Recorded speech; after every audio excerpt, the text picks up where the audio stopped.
Africano,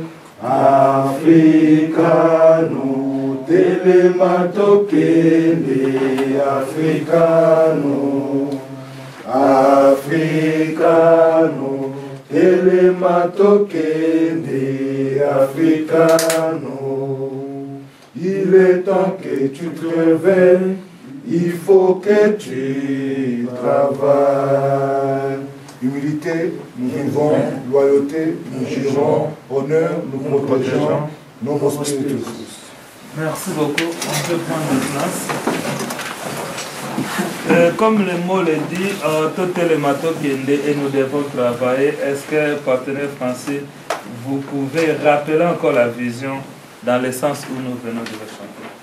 Voilà, donc merci beaucoup. Nous avions déjà commencé à parler de la vision.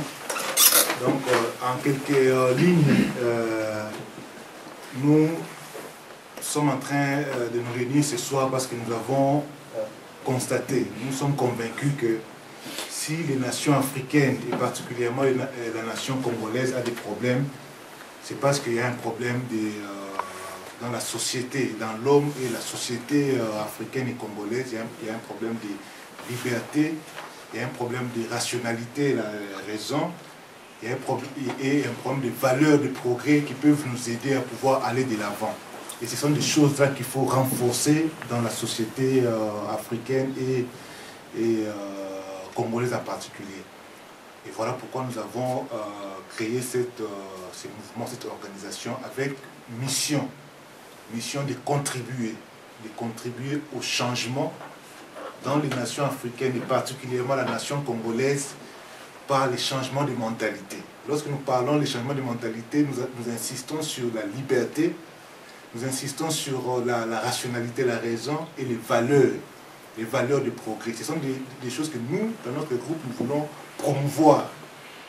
Être là comme un groupe d'advocacy et un groupe qui va beaucoup plus travailler dans les secteurs d'éducation pour pousser ces idéaux-là, que les Africains soient davantage libres dans leur esprit, les Africains sont davantage des gens qui sont rationnés, il est difficile. Voilà en fait la mission de cette organisation. Et nous avons différents objectifs. Et vous allez, dans le document que nous donnons, et c'est là que vous allez voir les objectifs, chaque objectif qu'il y a dans l'organisation. Et nous fonctionnons, nous avons deux grands secteurs où nous allons travailler. C'est ce qu'on appelle advocacy, c'est-à-dire faire du bruit pour que ces choses-là entrent et au niveau politique, économique et social. Que ces changements de mentalité-là viennent à tous les niveaux, surtout ces trois grands niveaux, la politique, économique et social. Et nous allons aussi pousser l'éducation. Nous allons être les défenseurs de l'éducation davantage pour qu'à travers l'éducation, ces idéaux-là entrent dans la société africaine et congolaise en particulier. Voilà, donc nous avons des stratégies psychologiques, c'est davantage pour nous faire remarquer. Vous voyez la couleur mauve, c'est beaucoup plus la couleur de notre combat, c'est simplement pour nous faire remarquer que nous voilà, c'est les révoltés. Nous appelons les révoltés, dire que les gens qui sont vraiment révoltés de voir les Africains, nous ne nous cachons pas, parce que nous savons que beaucoup d'Africains, les Congolais, nous sommes révoltés. Et ça, personne ne peut les cacher. Mais certains ont choisi de se révolter dans leur maison, de rester calmes, tout ça est dans l'air. Nous avons choisi la révolte active, exprimer ce que nous sentons. Et nous fonctionnons jusque-là, nous avons des représentations, nous avons au niveau de Massachusetts, au niveau de Maine et New Hampshire. Et nous avons une unité stratégique qui est large. Mais pour le moment, nous n'avons que 4 personnes, parce que pour entrer dans cette unité stratégique, nous avons fait la différence entre deux catégories de membres. C'est-à-dire les membres qui font les serments et les membres simples. Les membres qui font les serments, ce sont ceux-là qui sont obligés de payer quand vous acceptez de faire les serments, vous êtes obligé de payer, de commencer à payer maintenant votre cotisation annuelle. Si vous êtes seulement membre simple, vous ne payez pas, mais vous êtes là jusqu'à ce que vous payez si vous voulez. La cotisation n'est pas obligatoire. Et ce sont ceux qui payent maintenant, ceux qui deviennent des membres avec serment, ce sont ceux-là qui entrent maintenant dans ce que nous appelons l'unité stratégique, et qui est un organe qui va aller de 12 à 25 personnes. Donc ça sera composé de gens qui sont d'ailleurs de partout, Kinshasa, France, Paris, tout ça, ceux qui vont passer dans les... et nous avons les petites dispositions de manière à ce que, pour nous assurer que nous avons effectivement des bons membres. Parce que nous avons compris que la présentation de la vision et Oh, merci beaucoup, partenaire. Je vous donnerai la parole à ce niveau ici parce que l'histoire de la vision... partenaire, tu peux faire la liste pour... L'histoire de la vision, de la mission, c'est ça la clé d'une organisation.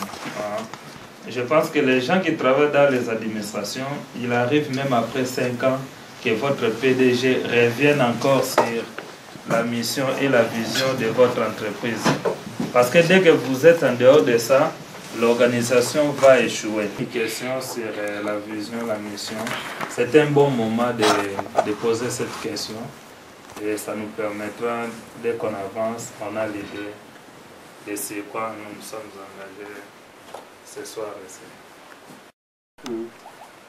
Et nous pouvons aussi, si nous sentons vraiment que non, le président est pour des antivaleurs, nous nous mettons là pour le faire partir aussi.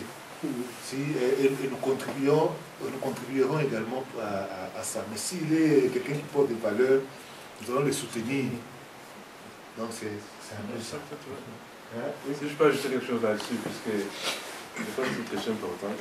J'ai eu une longue discussion avec un combattant qui est venu de l'Europe le week-end passé, là. Il nous qualifie de collabos. Ce qu'il vient de dire là, puisque il faut savoir comment distinguer les choses. Que tu sois au pouvoir, dans l'opposition, quand on dit que oui, il a fait le bon, ce n'est pas parce qu'on te supporte dans tout. Non, nous sommes d'accord avec l'acte que tu as posé. Si tu as fait quelque chose de mauvais, on te condamne aussi. Et si tu es dans l'opposition, on fait la même chose. Alors ça ne veut pas dire qu'on te supporte comme parti politique ou quoi que ce soit. Il faut faire cette distinction. Parce qu'il faut, pour ajouter aussi, il y a des gens qui sont en fait formés spécialement pour prendre le pouvoir. Ça c'est leur rôle.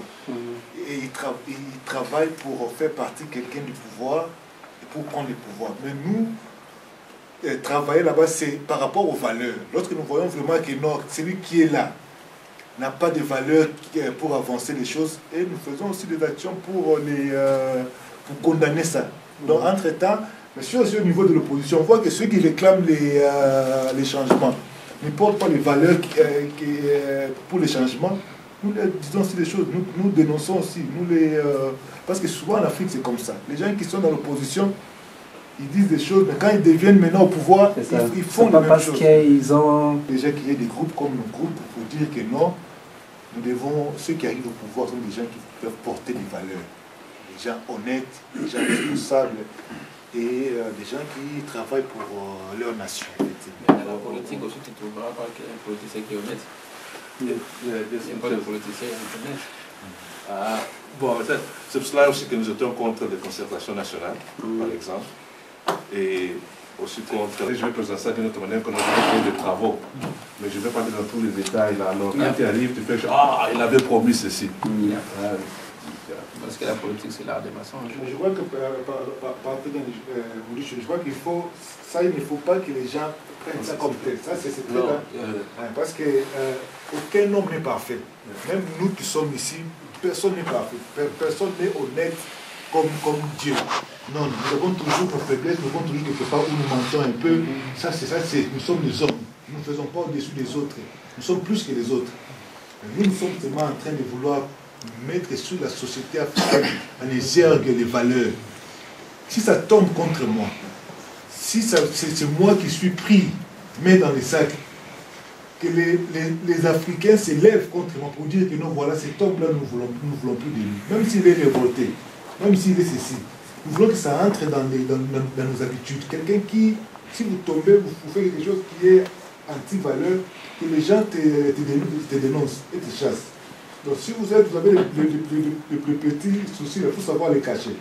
Mais si c'est découvert que non, c'est vraiment quelqu'un qui ne fait pas, qui vole l'argent, qui fait ceci, cela. Et que les gens les bloquent, un peu comme dans la société américaine ici, où vous voyez que non, la question des valeurs est vraiment au centre. Il peut entrer en politique et non, si quelqu'un, on ne voit pas encore des problèmes. Mais si nous connaissons par exemple quelqu'un qui était voleur, et il vient aujourd'hui nous donne de tout ça, et que personne ne parle, ça c'est pas bon. Et il vient quelqu'un qui vole et puis personne ne parle. Pas seulement au pouvoir, même dans nos communautés ici, vous voyez, c'est ce que nous faisons. On a eu des agences de voyage, ils prennent l'argent des gens, des billets ne se présentent pas, des collègues qui n'arrivent pas au Congo. On ne dit rien puisque c'est un ami.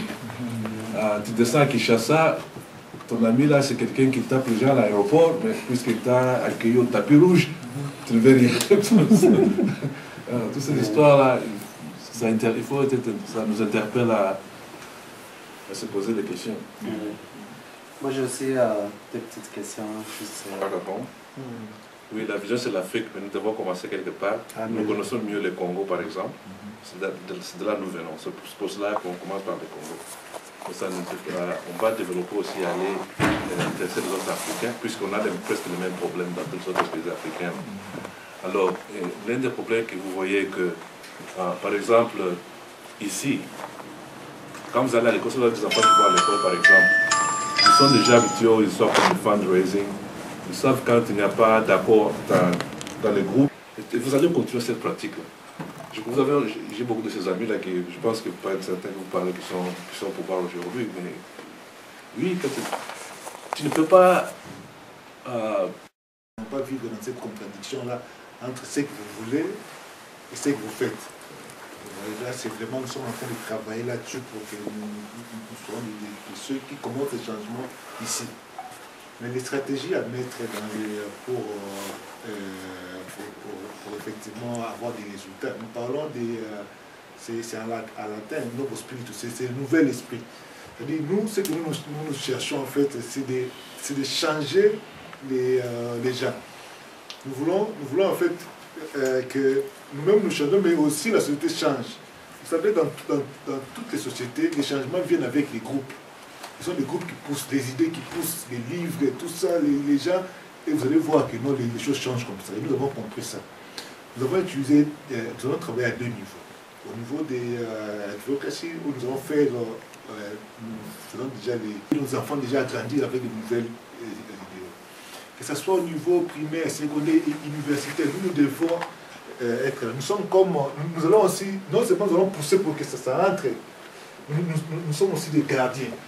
Nous-mêmes, nous appelons vous allez voir tout ça, c'est quelqu'un c'est quelqu'un qui a écrit un livre.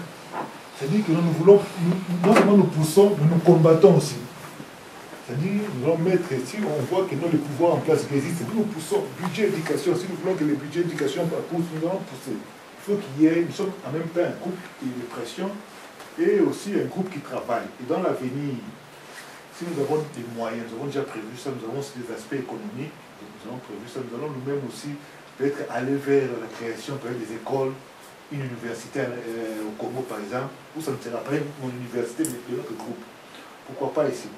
Pourquoi pas là-bas? Si ici, les groupes font des choses, financent des projets, nous pouvons faire ça, une université. Ils sont élus. Maintenant, tous les Africains, les présidents africains, ils organisent des élections, même si c'est truqué, mais ils organisent des élections quand même. Il faut faire des pressions. Tu vois, puisque c'est ton ami qui est ministre, qui est quoi, s'il n'y a pas de pression, il se sent comme s'il est un roi qui n'a pas de compte à rendre. Mais quand on fait pression, ils vont changer quelque chose. C'est-à-dire, qu'est-ce que nous pouvons faire? Nous pouvons utiliser les médias. Nous avons accès à l'Internet, par exemple. Il faut commencer à mettre des informations là-dessus. Quand un ministre vole l'argent, par exemple, qu'on lui a envoyé par, la communauté économique pour faire un tel projet, il ne le fait pas. Mais on sait qu'il a envoyé ses enfants faire les études à Boston. On dévoile tout ça, on dit que voilà, il a détourné l'argent de l'État pour faire ceci. On fait pression. Ça, c'est une chose. L'autre élément, par exemple, vous avez dit qu'on a déjà un groupe à Kinshasa. Il faut organiser, quand vous décidez, bon, n'allez pas travailler pour le moment, restez à la maison. Tu ne peux pas amener toute la vie de Kinshasa d'aller au travail si tu ne veux pas aller travailler. Alors, s'il faut ça pendant un mois, rappelle-toi, il n'y a pas de taxi, pendant un mois, les gens ne vont pas au travail. Qu'est-ce que le monde va faire, par exemple? Alors, c'est là où nous voulons aller. Nous voulons arriver à un point là où on dit que non, nous sommes contre ça, et voilà pourquoi. On va monter avec l'exemple, pression, maintenant, on peut dire, il faut faire la grève. Les gens ne vont pas aller travailler juste à ce que vous allez répondre. Alors, ces ministres-là, il a volé l'argent, il ne mérite pas d'être dans ses poches, il doit partir. Vous ne voulez pas, on va commencer à faire des pressions. Les pressions, là, ça peut demander des grèves. Les gens ne vont pas au travail, jusqu'à il faut indiquer les gens, les montrer les exemples, que voilà. Pas des rumeurs, mais voilà la vérité de ce qui se passe. C'est comme ça, une façon l'arme qu'on peut utiliser. Mais je crois que c'est que nous allons aussi, du point de vue si nous-mêmes déjà ici, nous sommes sérieux, dans les documents du mouvement, nous pouvons aussi soutenir des hommes de valeur. C'est-à-dire au cas où nous ne cherchons pas le pouvoir. Ça, c'est vraiment, ça doit être clair. Les groupes ici ne cherchent pas le pouvoir. Nous ne cherchons pas à diriger les Congo, non. Ils cherchent à prendre le pouvoir. Parmi nous, peut-être quelqu'un peut dire que non, voilà, bon, moi, un jour, je sens que je vais devenir un politicien actif. Je vais chercher le pouvoir. Il est nôtre. Si on veut le soutenir, s'il est quelqu'un de valeur, on peut le soutenir. Mais au-delà de ça, on peut aussi soutenir des hommes que nous pensons que ce sont des hommes de valeur. Si par exemple nous voyons que quelqu'un dans tel domaine n'en a pas de valeur, et que pendant les élections, parce que la fois passée, on a même soutenu, ça c'est entre guillemets, nous avons soutenu la candidature de Tshisekedi. Mais ce sont des cas d'extrême où nous sentons vraiment que non, nous pouvons soutenir quelqu'un. Une campagne spécialement contre lui, pour avoir sa tête, pour qu'il soit pas avoir prévu dans l'aspect économique, c'est-à-dire nous voulons arriver un jour dans l'avenir. Entre nous, ça c'est du point de vue, c'est pourquoi nous appelons aussi partenaires, c'est le partenariat dans l'action. Si nous ici, nous commençons par vivre ce que nous disons, nous pensons que nous pouvons développer des affaires économiques ensemble. Pas de tout le monde, ça peut être 2-3 personnes, les partenaires du groupe. Nous qui sommes sortis, le Congo aujourd'hui, de plus en plus, est occupé par ceux qui viennent d'ailleurs. Nous venons ici, nous restons. C'est nous qui devons aussi être ceux qui occupent les contrôles économiques au Congo. Nous pouvons arriver si nous sommes forts. Si vous regardez les pays, par exemple, ici, ce sont des groupes comme les nôtres ici, qui ont aussi une influence sur l'économie. Si nous arrivons à nous soutenir 3-4 personnes, commence quelque chose et les groupes regardent. Selon la philosophie du groupe, c'est que les partenaires du groupe peuvent commencer, s'ils commencent une affaire, l'affaire est directement regardée par les groupes. Au cas où il y a un qui abîme, ça devient, bien que ce soit eux les partenaires, mais l'affaire là sera jugée au niveau du groupe. Ça, ce sont nos dispositions internes, parce que nous voulons que nous soyons un groupe non seulement qui va parler, mais aussi ayant un certain contrôle sur aussi l'aspect économique du Congo dans l'avenir, peut-être que d'ici 10 ans, lorsque je suis avec mon partenaire, je peux fermer mes yeux. Je dis que non, voilà, il va à Kin, nous avons fait par exemple 30 000 $, 50 000 $. Moi je ferme les yeux, je sais que non, c'est son tour d'aller voir nos business à Kin. Parce que seul je ne saurais pas. Ça, c'est une parenthèse, c'est l'aspect économique que nous avons dans le groupe. Qui va prendre la d'abord, il est égal à nous. Non.